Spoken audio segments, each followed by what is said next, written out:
From the Cronkite studios in downtown Phoenix, this is Cronkite News. Good evening and welcome to this special edition of Cronkite News. I'm Jordan Evans. Tonight, we're taking a look at the sports stories that impacted our community, from disputes over arena renovations to possible changes to gambling laws in our state.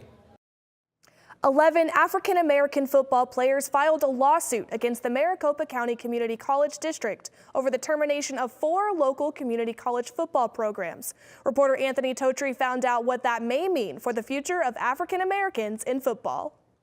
Jerome Davison played football at McClintock High School before accepting a scholarship to continue his playing career at Maricopa Community College. But with the termination of the football programs across Maricopa County's community college system, Davison isn't too sure what comes next. Growing up, I ain't really had much, but that's all I had was football. And that's kind of the only thing that really helped me stay in school and want to do good in school. Davison is a part of a lawsuit filed recently in U.S. District Court that highlights how the decision disproportionately impacts African Americans. While just 5% of Arizona's population is African American, according to the Census Bureau, the lawsuit says African Americans make up 62% of football players in the Maricopa County Community College District. But John Goody of the East Valley NAACP says it's even bigger than that. I'm here to speak out for the hundreds of others who might not happen to be African American, who might not happen to just have a lawsuit, but who want to continue their education in playing these sports. Phoenix College is one of the 4 community colleges losing its football program. And for some, while the field behind me is simply a place to play, for others, it's where hopes to play Division I football live on. I got an opportunity to play at the second level, which never I would have thought of happening, and it gave me an opportunity to help out my grandma because it's always been her. We haven't had a lot of money, and I just want to be able to help her. And if I make it to the next level, if I make it to the NFL, most of what I have will go to her. Clark and Davison are 2 of the 11 plaintiffs in the case asking for the decision to be reversed, claiming it is a federal civil rights violation. In Mesa, Anthony Totri, Cronkite News. The district says it will honor scholarships through the 2019 spring semester. However, after that, the football players attending the school on football scholarships will likely need to find another means of paying for their education. The future of the University of Arizona men's basketball program was on the Arizona Board of Regents' agenda today. Reporter Anthony Totri was in Tempe trying to find answers to some of the program's glaring questions. In a statement following an executive session this morning, the Arizona Board of Regents offered its support for the school's Wednesday decision to initiate the process to terminate assistant men's basketball coach Mark Phelps. The school said it is unrelated to the ongoing NCAA investigation and federal criminal case that came to light over a year and a half ago. While the Board of Regents was in the midst of its executive session discussing Coach Phelps today, right down the hall was Arizona President Robbie Robbins. Robbins has a lot on his mind with the Wildcats basketball program among the schools at the center of that criminal proceeding. Former Arizona assistant coach Emmanuel Book Richardson pled guilty last month in the corruption case brought by the Southern District of New York. Richardson and Phelps joined former Wildcat assistant Joe Pasternak in being accused of NCAA violations, putting a lot of pressure back on head coach Sean Miller. Now, both Robbins and A Board Chair Ron Shootman declined our request for an on-camera interview. The Wildcats play the Washington Huskies tonight at home. In the Media Center, Anthony Totri, Cronkite News. Sunday is the first Super Bowl since a U.S. Supreme Court ruling allowing states not named Nevada to legalize sports gambling. 7 states joined the gambling mecca in allowing sports wagers inside their borders, and Arizona could enter that pool in the coming months. Taylor Rocha joins us with more and how Las Vegas is managing its first year in legal competition.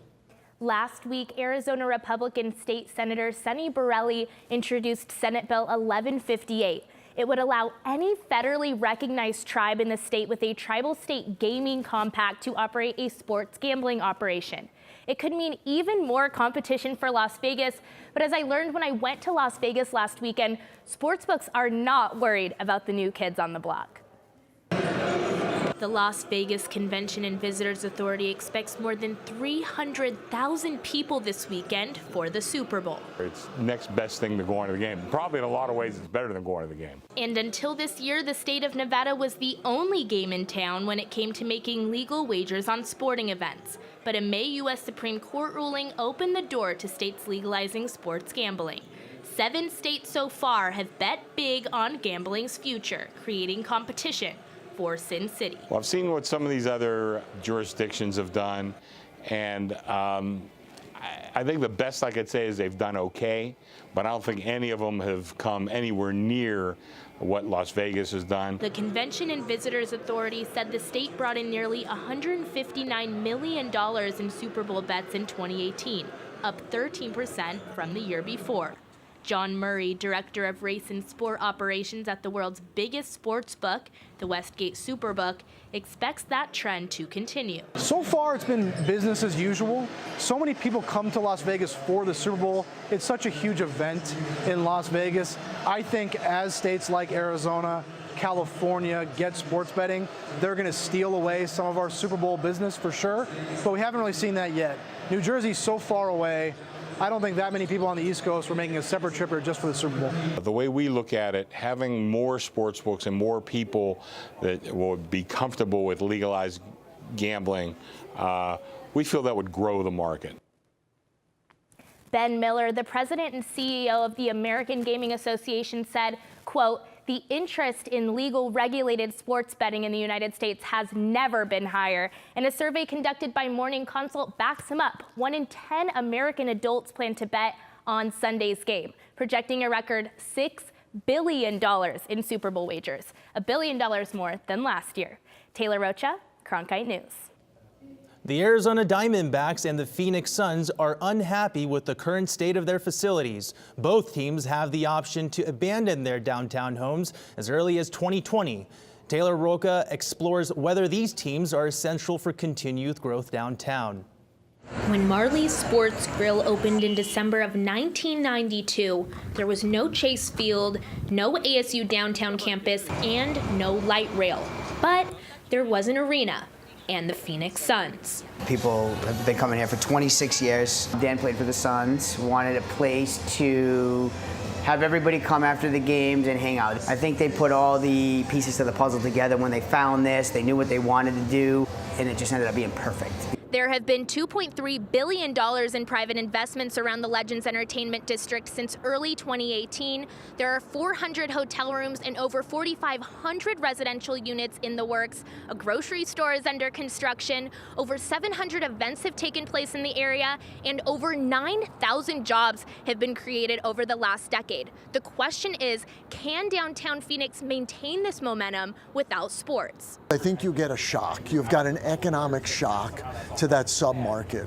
And I think what ends up happening is that people begin to pause that are making business decisions about investing down there, and they want to see what's going to happen. Phoenix City Councilman Michael Nowakowski says if the Suns do leave, it would take 3 to 5 years. Meanwhile, the council is working on contingency plans. Right now, I mean, we're trying to get an MLS team here in Phoenix also, you know.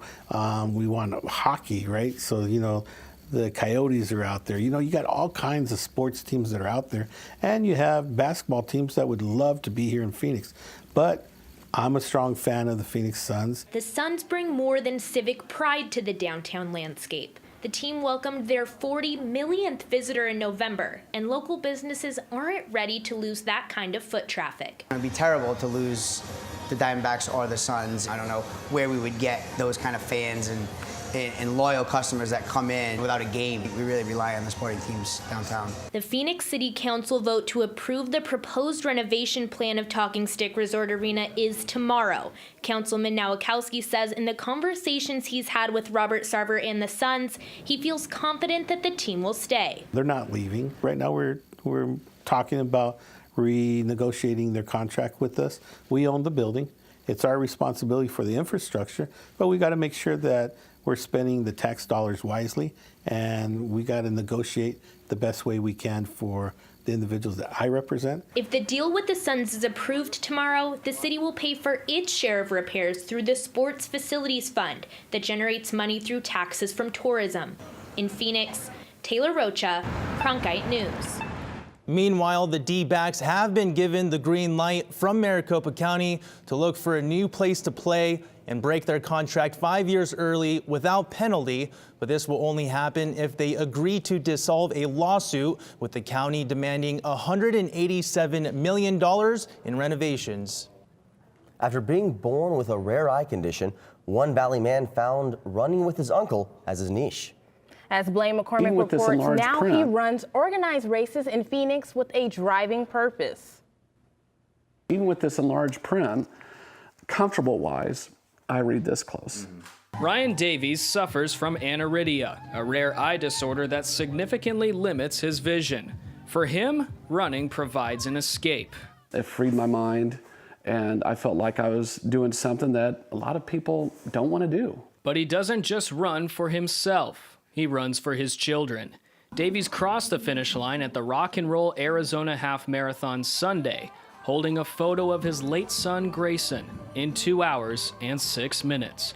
Grayson died at age 3 after he was born with myotubular myopathy, a form of muscular dystrophy. Gosh, I just hope he's just looking down, because I mean, you got to have the faith of that, and you just got to have faith that he is looking down, because you never know what's the afterlife. While he runs in memory of his late son, he also runs with 7-year-old daughter Mackenzie on his mind.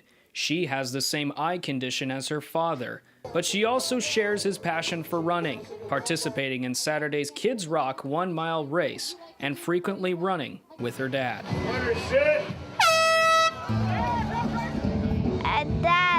Dad is my best friend ever. Ryan will run with a full heart in Boston in April. He earned a spot in the Boston Marathon after beating the qualifying time for visually impaired athletes at the 2017 Buckeye Marathon.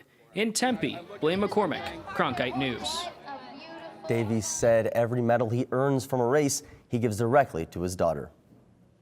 Last year, the Open welcomed nearly 720,000 people to TPC Scottsdale, breaking the attendance record of any PGA Tour event.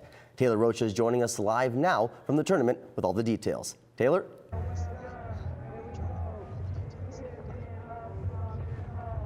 This tournament is the largest party on the PGA Tour, and guys, it's only getting bigger. I'm on the 12th hole at El Ranchero, where anyone with a general admissions ticket can come in, watch 6 holes of golf from the highest point of the course, and get some great food and drink as well. The tournament hasn't even started yet, but people have been coming in all day and they're loving it so far. I checked in with the Thunderbirds earlier this week to learn why the fan experience has been such a priority for the Open. As the party continues growing, it's easy to forget. There's golf here. With how many fans that we have here, I mean, we're trying to increase our fan experience and better our fan experience every single year. Everybody wants to be on the 16th hole, and we, based on that, we grew the 17th hole. Last year, Cove debuted on the 17th hole in order to alleviate the crowded 16th. The corporate option nearly doubled in size, but it still wasn't big enough. So what's next? You guessed it, 18. We felt like that we could build a new structure on the right side of 18 with 60 new suites and sell it out without any worries, and we did that. So it's really just, again, shows how much commitment there is and support for this event, not only locally, but all over the country and all over the world. Fan experience is a priority, but at the end of the day, this is a golf tournament, and it's crucial that a mutual relationship between golfers and fans exist. Anybody who disrupts golf in any sense of the term, we step in and we'll take enforcement action. We hope that a uniform presence throughout the course will encourage folks to just have a good time and enjoy themselves, but not get out of line. I think that the word's getting out, like, have a good time, but respect the game, respect the golfers, and everybody wins.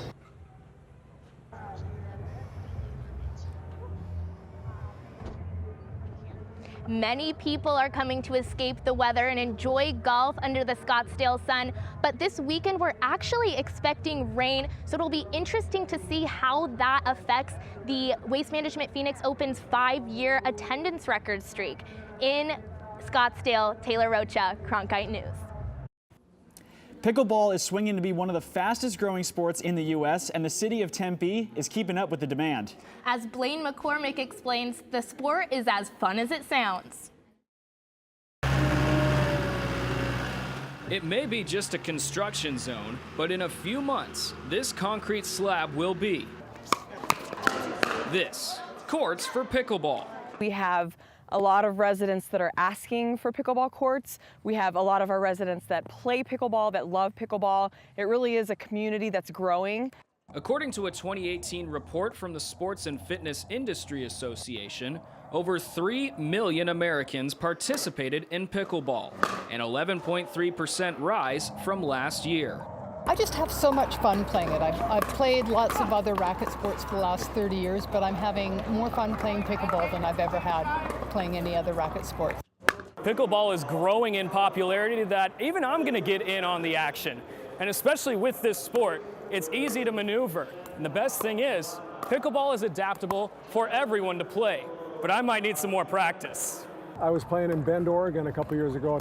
This gentleman resurfaced a tennis court and changed it into a pickleball court.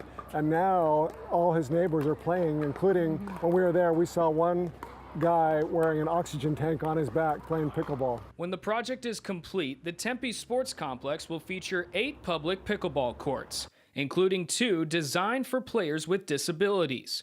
Quillard says the total cost to the city is $708,000. In Tempe, Blaine McCormick, Cronkite News. With Arizona being a year-round sports state, it could be tricky keeping young athletes feeling 100% all the time. But as Ashley Mackey explains, that's the goal behind opening up a new sports physical therapy clinic dedicated to kids around the valley. Rebecca Bruick's 13-year-old daughter, Cassandra, dislocated her knee playing basketball. Rebecca, who suffered the same injury when she was about her daughter's age, says having a program geared to kids makes all the difference. I hated physical therapy. I hated my therapist. My parents had to fight with me to go. She doesn't complain about going at all. Phoenix Children's Hospital recently opened 2 new sports physical therapy clinics specifically designed for treating young athletes. She is very interested in getting back to her sports. She has a good relationship with the physical therapist. It's like night and day. The programs are designed for pediatric care, starting with just knowing how to get young athletes motivated. If you don't know that background, you don't know how to progress kids into those sports-specific activities, you can actually have higher rates of re-injury. Dr. Eric Bowman, pediatric sports medicine specialist at Phoenix Children's Hospital, says it's important for kids to have physical therapy programs specifically designed for their growing bodies. That kids aren't little adults. There's absolutely nothing against adult therapists out there. I think they do phenomenal work, but kids have different needs. These sports physical therapy clinics offer Olympic-grade equipment like this to get some of the Valley's youngest athletes back competing as soon as possible. You know, we've got to be able to make sure that we have the ability to get them healed, to get them treated, to get them better, because they want back out there. With Arizona being a year-round sports state, these clinics are aiming to keep athletes competing at a high level. In Gilbert, Ashley Mackey, Cronkite News. A law was passed in Arizona last year to encourage physical activity among students. Grace Fuerte caught up with Stanfield Elementary Principal Chris Lineberry and David Crockett Elementary's Josh Ribos to discuss the effects this law has had on their schools. When the school year began, it came with a new requirement at Stanfield Elementary in Maricopa, along with elementary schools across the state: 2 periods of recess. What I have found is kids love it. You know, they enjoy being able to move. We have made PE a priority on our campus. Governor Doug Ducey made the recess requirement law when he signed Senate Bill 1083 in April. David Crockett Elementary physical education teacher Josh Ribos, who was named Arizona Teacher of the Year by the Arizona Educational Foundation in 2017, said he helped educate senators on the correlation between movement and learning. Continued learning happens on the playground. So brain cells are built when kids move and oxygen gets to the brain. When kids feel like they're in a comfort learning environment, that their academic improves as well. Resistance to this law comes from a place of fear for many. But Stanfield and David Crockett Elementary are clear examples that when it comes to students, physical well-being leads to success. There are many districts and administrators and leaders who come from a position of being fearful. They want to improve test scores, and they're afraid if they don't, that they'll lose their jobs. I think academic performance is important, but I think what's more important is that we address the needs of kids, which is, why I think it's so important that we allow kids the opportunity to move throughout the day. Last year, Arizona scored below the national average for overall sports participation in physical activity on the U.S. report card for physical activity for children and youth put out by the National Physical Activity Plan Alliance. In Phoenix, Grace Fuerte, Cronkite News. Arizona will continue to try to raise youth physical activity across the state by encouraging schools to keep their students moving. Have you ever wondered what it would be like to race in a NASCAR stock car? Well, Cronkite News reporter Michaela Perkins headed out to ISM Raceway to give fans an inside look. Intense. Wow. Everyone's excited. As soon as you drive through the tunnel and come into the infield of a NASCAR track, it's just a whole different world. When NASCAR fans flock to ISM Raceway in March for the Ticket Guardian 500, they will be watching their favorite drivers race around the track from the stands. But the work starts now for the track as they prepare for up to 42,000 attendees on a given race day. Well, it's a lot of setup, a lot of preparation to get the cars ready, get them out on the track. They get here real early in the morning, 7 a.m. And then as we get closer, we get our gear on and get ready to get in the car and go. It's one thing to talk about being a NASCAR driver, but what is it actually like in a car going over 150 miles an hour? Well, I'm about to find out. Let's do this thing. It is intense, especially on a track like this, because this is a 1 mile oval. So we catch cars, student cars, really fast, and we've got to get around them. So the closing rate of speed here is probably faster than most tracks we run. So you really got to be alert. It's a challenging track compared to other tracks. You have to lift, you have to brake. There's a lot more skill involved in getting around this track fast. While the fans' perspective of the Ticket Guardian 500 may be a little different, the recently renovated ISM Raceway gives both drivers and fans a unique NASCAR experience. In Avondale, Michaela Perkins, Cronkite News. The Ticket Guardian 500 race weekend runs from Friday, March 8th to Sunday, March 10th. A new facelift as well as a new name for the Brewers spring training facility is making fans' eyes go wide. As Cronkite News reporter Blaine McCormick explains, the new project is more than just about the players. Cut the ribbon! After 9.5 months of restoration, the Brewers unveiled new changes to a historic franchise staple. So today, you're the first guest to officially enter through the gates of American Family Fields of Phoenix. Not only a change in the name from Maryvale Baseball Park, but upgrades to the playing fields, suites and press box, workout facility, and an all-new clubhouse for the players. The Brewers said the team has contributed over $60 million to the project, while the City of Phoenix and the Arizona Sports and Tourism Authority will invest nearly $16 million. This is a complex that is used year-round, 12 months out of the year, and so our Major League players, our Major League coaches are only here for 6 or 7 weeks, and to have an upgrade in technology, an upgrade in space and resources, it just allows us to do better and more efficient work throughout the season. The Brewers have stepped up their game with technology, including an all-new scoreboard in left field, but it's the community of Maryvale that is an emphasis for this team.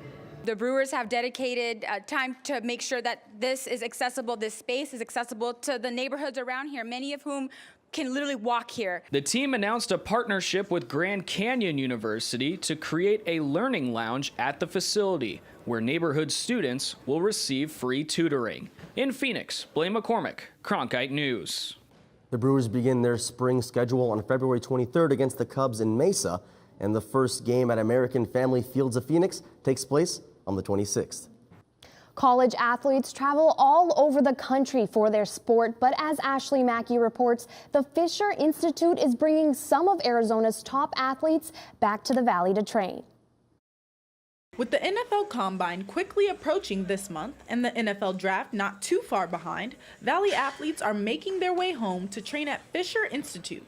Offensive tackle A.T. Hall went to Brophy College Prep in Phoenix and played college ball at Stanford, but says coming back home was a no-brainer. It's just awesome to be able to be home and be comfortable. That's the biggest thing. I'm not in some foreign environment. I'm where I'm comfortable in my city, and I can just work hard every day and get better. Timmy Hernandez, who went to high school at Mountain Point High School and college at Oregon State University, says it also gives athletes who went further from home a chance to come back and play. For people who didn't play at Arizona State, or NAU, you kind of get to come back and train in the NFL, something that you want to do, but at the same time, you're still surrounded by your family, and that's something that I missed for the last 3 years being in Oregon. College prospects from all over the country come here to Phoenix to train at the Fisher Institute.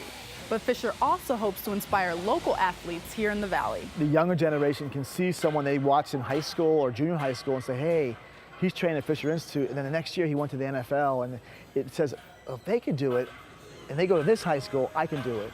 So it really allows an opportunity for some people who maybe don't believe in themselves to go ahead and try and do it for themselves. Since opening in 1997, Fisher Institute has trained 9 college football players from across the country who were drafted in the first round of the NFL, including Devon Kennard, who is now with the Detroit Lions.